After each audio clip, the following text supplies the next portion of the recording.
स्तोत्रसंहिता 18 अध्याय 1 पासून 6 वचन आपण पाहणार आहे. हे परमेश्वर, हे दावीदचं भजन आहे. जेव्हा दावीदला देवाने सर्व शत्रूपासून त्याचा बचाव केला, शाऊल पण त्याच्या मागे लागलेला, त्याच्यापासून देवाने बचाव केला आणि तेव्हा त्यांनी दावीदने गायलेलं भजन आहे. आमेन, आमेन, हालेलुया. हालेलुया. काय म्हणत आहे? हे परमेश्वर, हे परमेश्वर, हे मेरे बल, हे मेरे बल, मैं तुझसे प्रेम करता हूँ. मैं तुझसे प्रेम करता हूँ. हालेलुया. हे मेरे परमेश्वर, हे मेरे बल, मैं तुझसे प्रेम करता हूँ. Praise Lord. हालेलुया. दावीद म्हणतो, दावीद कह रहा है कि हे मेरे परमेश्वर, हे मेरे बल, मैं तुझसे प्रेम करता हूँ. आमेन, हालेलुया. Praise Lord. हे मेरे परमेश्वर, हे माझ्या देवा, हे माझ्या, मराठीमध्ये काय म्हणले? हे परमेश्वरा, हे माझ्या परमेश्वरा, माझ्या सामर्थ्या, माझ्या सामर्थ्या, मी तुझ्यावर प्रेम करीतो. मी तुझ्यावर प्रेम करतो. हालेलुया. हे मेरे परमेश्वर, हे मेरे बल. दावीदने जाणलं की परमेश्वर तो माझं बळ आहे, परमेश्वर माझं बळ आहे. आमेन. आमेन. परमेश्वर हमारा बल है. त्याने जाणलं आणि म्हणून हबूक पण म्हणतो, हबूक 3 अध्यायामध्ये त्याचं 19 वचनामध्ये हबूक कहता है कि यहोवा मेरा बल मूल है, वो मेरे पाँव को हरने के समान मजबूत करता है और मुझे ऊंचाई पर चलाता है. आमेन, हालेलुया. हबूक 3 अध्याय 19 वचन मिला. हबूक की क्या बोल रहा है हबूक? कि यहोवा मेरा बलमूल है, वो मेरे पाँव को हरने के समान मजबूत करता है और मुझे, वो मेरी महिमा, मुझे ऊंचाई पर वो चलाता है. आमेन, हालेलुया. आणि इथं दावीद तेच म्हणत आहे. यहोवा दावीद, मेरा बलमूल है, हाँ, यहोवा मेरा बलमूल है, वो मेरे पाँव हरिणों के समान हाँ, वो मेरे पाँव को हरने के समान बना देता है. है. वो मुझको मेरे ऊंचे स्थानों पर चलाता है. हाँ, मुझे ऊंचे स्थानों पर मुझे चलाता है. आमेन. और दावीद भी यही कह रहा है कि हे मेरे परमेश्वर, हे मेरे बल, मैं तुझसे प्रेम करता हूँ. आमेन, हालेलुया. हमें भी जानना है कि वो हमारा परमेश्वर है, वो हमारा बल है, वो, और हमें उससे प्रेम करना है. आमेन. आम्हाला देवावर प्रेम करायचं आहे. Praise Lord, hallelujah. आणि प्रेम करणं म्हणजे काय आहे?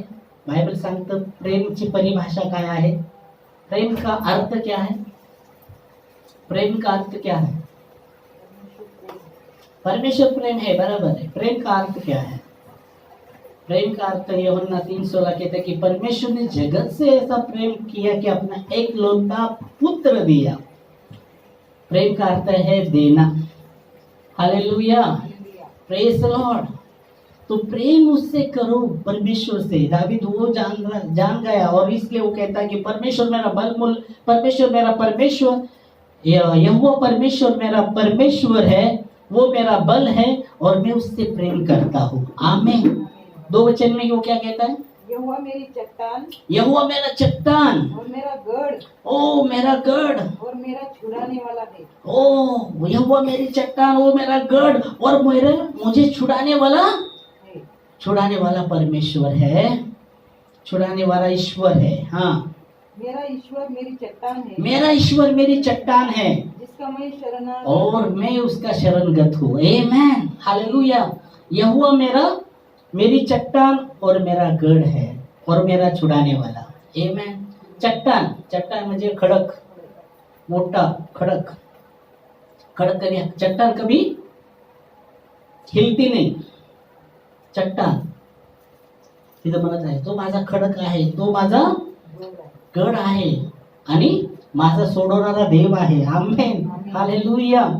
Praise Lord. त्याने जाणलं भरपूर लढाईमध्ये देवाने त्याला जय दिला आहे आणि म्हणून त्याने जाणलं की तोच मला सोडवणारा देव आहे. आमेन, हालेलुया. आणि म्हणून आमच्या बी संकटामध्ये आम्हाला देवावर भरोसा ठेवायला पाहिजे. तो आम्हाला ह्या संकटातून सोडवणारा देव आहे. आमेन, हालेलुया. Praise Lord. आम्हाला इकडे बायबल सांगतं पराये देवताच्या मागे पळायचं नाही. जे पराये देवताच्या मागे पडतात त्याचं दुःख वाढेल, असं देवाचं वचन आहे. जे पराये देवता के पीछे भागेंगे उनका दुख बढ़ेगा. नीति वचन में नहीं, भजन संहिता। चलो देखेंगे भजन संहिता 16वां अध्याय 4 वचन। जो पराये देवता के पीछे भागते हैं उनका दुख बढ़ जाएगा। उनका दुःख बढ़ जाएगा। बघा, म्हणून म्हणून म्हणून देवाचं वचन हे सत्य आहे। इसलिए कहा गया है कि जो पराये देवता के पीछे भागते हैं उनका दुःख बढ़ने वाला है। आणि इथं दावीद म्हणतो माझा सोडवणारा, तो माझा चट्टान आहे, तो माझा गड आहे आणि तोच मला सोडवणारा देव आहे। आमेन, हालेलुया। आगे आणि म्हणून या दुसऱ्या वचनामध्ये आपण जेव्हा पाहिलं ओके कि वो मेरी चट्टान और मेरा गढ़ है और मेरा छुड़ाने वाला परमेश्वर है और मैं उस मेरा ईश्वर और मेरी चट्टान है और उसका मैं शरणगत हूँ। आमेन। आगे वो मेरी ढाल और मेरी मुक्ति का सिंह हाँ और मेरा ऊंचा गढ़ है। आमेन। वो मेरी ढाल और मेरी मुक्ति का सिंह और मेरा ऊंचा गढ़ है। आमेन। वो मेरी ढाल है, ढाल। आमेन। ढाल काय करते? शत्रूचं वार झेलते। Praise Lord. परमेश्वर मेरी ढाल आहे। आम्हाला जाणणं आहे की देव आमची ढाल होणं। जेव्हा देव आमची ढाल आहे, किती पण शत्रूने वार करू द्या, देव झेलणारा देव आहे। आमेन, हालेलुया, प्रेज लॉर्ड। आणि ह्या इथं दावीद त्यांनी जाणलं आणि म्हणून तो म्हणतो यहोवा मेरी ढाल है, यहोवा मेरी ढाल है। आमेन, हालेलुया। वो मेरी मुक्ति का सिंह है, मुक्ति का सिंह और मेरा ऊंचा गढ़। Praise Lord. भजन संहिता 3-3 वचन कहता है इसके विषय में कि यहोवा मेरे चारों ओर कवच है, ढाल का कवच है। वो मेरी महिमा और मेरे सिर को ऊंचा करने वाला परमेश्वर है।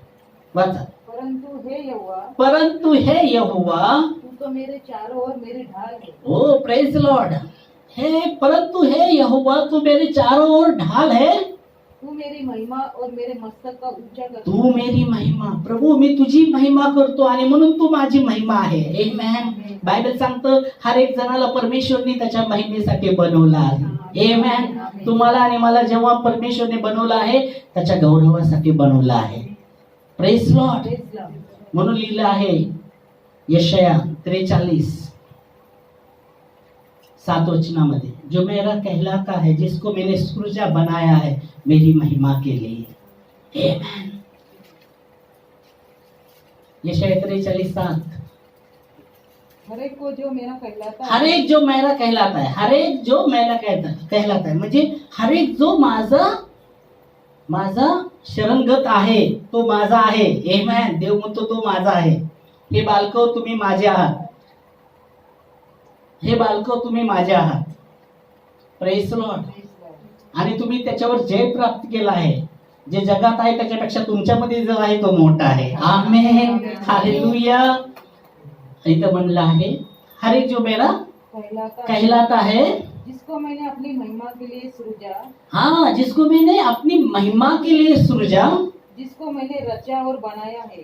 आमेन। मैंने रचा और बनाया है। आमेन। आणि म्हणून दावीद म्हणतो, काय म्हणतो दावीद कि प्रभु यहोवा तू मेरे चारों ओर ढाल है, तू मेरी महिमा और मेरे मस्तक को ऊंचा करने वाला परमेश्वर है। आमेन, हालेलुया, प्रेज लॉर्ड।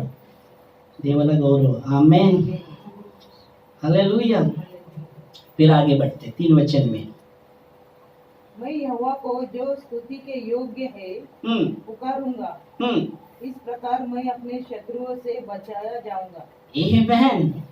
मैं यहोवा को जो स्तुति के जो योग्य है उसको पुकारूंगा। हालेलुया।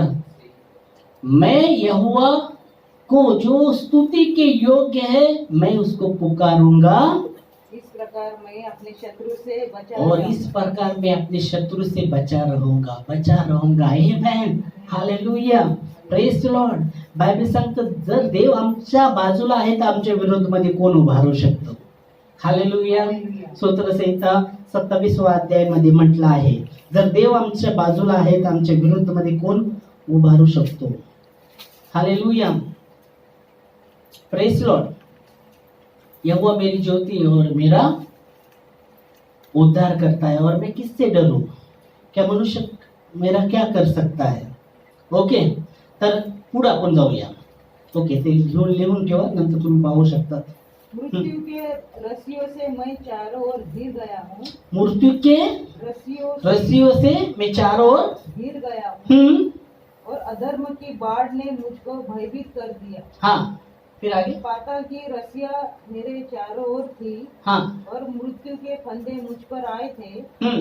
अपने संकट में मैंने यहोवा परमेश्वर को पुकारा. हाँ. मैंने अपने परमेश्वर को दोहाई दी हम्म. और उसने अपने मंदिर में से मेरी बातें सुनी और मेरी दोहाई उसके पास पहुंचकर उसके कानों में पड़ी. आमेन. वो कहता है कि मृत्यु की रस्सिया से मैं चारों ओर घिरा गया था, गिरा गया था. हाँ, गिर गया था और अधर्मों के बाढ़ ने मुझको भयभीत किया था. और फिर आगे. पाताल की रस्सियों मेरे चारों ओर थी और मृत्यु के फंदे मुझ पर आए थे. मृत्यूचे फंदे माझ्या समोर आले थे, पण तरी पण मैंने परमेश्वर को दोहाई दी. परमेश्वरकडे मी प्रार्थना केली. हालेलुया. देवाचं वचन सांगतो, दावीद म्हणतो, मृत्यूच्या दरीतून जात असलो तरी कसल्या अरिष्टाला भिणार नाही, कारण की तू माझ्या संगती आहे. मृत्यूच्या छायेतून दरीतून जात असलो, चाहे घोर अंधकार के दरी से क्यों ना गुजरूं, फिर भी हानि से नहीं डरूंगा, क्योंकि तू मेरे संग रहता है. तेरे सोटे तेरे लाठी से मुझे शांति मिलती है. आमीन. हालेलुया. और यहाँ उसके जीवन में ऐसे ही घटना कुछ हो गई है और बोलता है, ऐसे परिस्थिति में भी गिरा था, फिर भी मैंने यहोवा को दुहाई दी. मैं भयभीत हो रहा था, फिर भी मैंने प्रभु को दुहाई दी और प्रभु ने अपने मंदिर से मेरी दुहाई को सुना. आमीन. हालेलुया. और इसलिए बहुत ही जरूरी है प्रभु से प्रार्थना करना, दुहाई करना. हमने गाना गाया, मुझे भी प्रभु ने नया मसीहा, वो भी नया आज ही गाना दिया मेरे को प्रभु ने, मसीहा. उसमें हमने एक कड़वा था, धर्मी तुझको दुहाई देता और धर्मी की तू दुहाई को सुनता. हालेलुया. Praise the Lord. और बाइबल कहती है यीशु मसीह के लहू के द्वारा हम धर्मी ठहरते हैं. आमेन. हमारी योग्यता नहीं है, हम खुद हमारे काम के द्वारा धर्मी ठहरे, पर प्रभु के लहू के द्वारा हमें धार्मिकता मिली है. आमेन. हालेलुया. और हम जब प्रभु के पास नम्रता से आते, उससे पुकारते दीनता से, वो प्रार्थना को सुनता है. आमीन. हालेलुया. वो अपने मंदिर से उत्तर वो देता है. Praise Lord. और इसलिए ऐसी परिस्थिति से भी जब वो बोल रहा मैं जा रहा, फिर भी मैं प्रभु को दुहाई देता रहा. ऐसे परिस्थिति गया तो मैं कुड़कुड़ाया नहीं, क्या प्रभु मेरा कितना बड़ा विश्वास था और ऐसा क्यों हो गया मेरे जीवन में, ये क्यों ऐसे रस्सी आ गए, घेरा गया हूं मैं. पर मैं प्रार्थना करता रहा और प्रभु ने उस प्रार्थना को सुना. आमीन. आम्हाला भी देवाकडे प्रार्थना करायची. प्रार्थना. काही लोक म्हणतात प्रार्थना सामर्थ आहे ना, प्रार्थना सामर्थ आहे. Praise Lord. आहे बी. पण जो प्रार्थना ऐकतो त्याच्यामध्ये किती सामर्थ आहे. आमेन. हालेलुया. Praise Lord. जे हृदयातून देवाकडे आरोळी करतो, देव त्याची प्रार्थना ऐकतो. आणि म्हणून तिथं आंधळा जो भिकारी आहे तो म्हणा, दावीदच्या पुत्रा माझ्यावर दया कर, दावीद की संतान मुझ पर दया कर. कितीतरी लोक ओरडत होते, पण देवाने येशूने त्याचंच ऐकलं. हालेलुया. किती तर लोक त्याला म्हणते गप्प क्योंकि किती लोक म्हणत हे गप्प काय ओरडतो, कारण की त्याचं उत्तर आलतं जवळ. भरपूर तर आमचं उत्तर जवळ येत असतं तर लोक भरपूर आपल्याला दाबायला बघत असतात. देवाकडून उत्तर येणार असतं जवळ, तेव्हा भरपूर लोक काही ना काही अविश्वास निर्माण करायला, शंका टाकायला मध्ये येत असतात. ह्याचं पण उत्तर जवळ आलं तर लोक मध्ये बस काय ओरडतो का बस. पण बायबल सांगतो तो अधिक ओरडत राहिला. विश्वास होता त्या, शंका त्यांनी घेतली नाही. लोक काय म्हणते, काय ओरडते, अरे घाबरला नाही तो लोकांना, है ना. पण तो अधिक ओरडायला लागला आणि देवाने त्याच ऐकलं. कितीतरी लोक होते पण त्याचं ऐकलं. देव हृदयाची आवाज ऐकतो. आमेन. आणि म्हणून जे देवाला आरोळी करतात हृदयातून, मी मोठे मोठे तोंडातून प्रार्थना करणार, माझं ऐकणार नाही. जो हृदयातून त्याला आवाज देणार, देव त्याचा ऐकणार. आमेन. तुम्ही देवाला हृदयातून आरोळी देणार, देव तुमचं हृदय पाहणार आणि उत्तर देणार. आमेन. कारण की देव तुमच्या आणि माझ्या हृदयावर प्रेम करतो. तुम्हावर आणि माझ्यावर तो प्रेम करतो. आमेन. हालेलुया. इसलिए लिखा गया है कि परमेश्वर सच्चे हृदय से प्रसन्न रहता है. पढ़ेंगे हम 51 स्तोत्र संहिता 51 आणि मला वाटते 6 वचन असेल. 51:6. देख तू हृदय की सच्चाई से प्रसन्न होता है. आमेन. देख तू हृदय की सच्चाई से प्रसन्न होता है. आमेन. हृदयाच्या खरेपणाने जे देवाकडे आरोळी करतात देव प्रसन्न होतो. हालेलुया. त्याला यज्ञ द्यायला लागत नाही, त्याला तपस्या करायला लागत नाही. अगर तुमची अशी माणसं, फास्टिंग करणं चांगली गोष्ट आहे, हा फास्टिंगच्या विरोध मध्ये नाही, पण तुम्ही म्हणणार फास्टिंग केल्यानेच उत्तर मिळणार आहे, ते तुमची जी इच्छा जी आहे तुमच्या माणसात ती योग्य नाही. हालेलुया. बायबल सांगतं तुम्ही फास्ट करतात आणि त्यावेळेस ढुसे मारतात, तुमचा असा उपास देवाला प्रिय आहे का? नाही. तुम्ही एक दुसऱ्यावर भांडणं करतात, तो फास्ट देवाला प्रसन्न नाही. पण देव खऱ्या अंतःकरणाचा प्रसन्न राहणारा देव आहे. आमेन. मी फास्टच्या विरुद्ध नाही, फास्ट करा, पण अशी माणसं नका ठेवू फास्टिंग केल्यानंतरच मला उत्तर मिळणार आहे. देव लोकांना दुःख देऊन आशीर्वाद देत नाही, स्वतः दुःख घेतलं त्यांनी तुमचं माझं आणि आशीर्वाद त्यांनी आम्हाला दिले आहे. आम्हाला ग्रहण करायचे विश्वासाने. 2000 वर्षापूर्वी त्यांनी पूर्ण केलं आहे. आज आम्हाला विश्वासाने जाऊन त्याच्याकडून खऱ्या अंतःकरणाचा राळोरी करून त्याच्याकडून प्राप्त करायचं आहे. आमेन. हालेलुया. Praise Lord. आणि म्हणून दावीद म्हणतो, प्रभू परमेश्वर तू माझा देव, तू माझं बळ आणि मी तुझ्यावर प्रेम करतो. तू माझं बळ आहे देवा. आमेन. हालेलुया. यावेळेस आपण उभारू प्रार्थनेमध्ये देवाला धन्यवाद देऊ.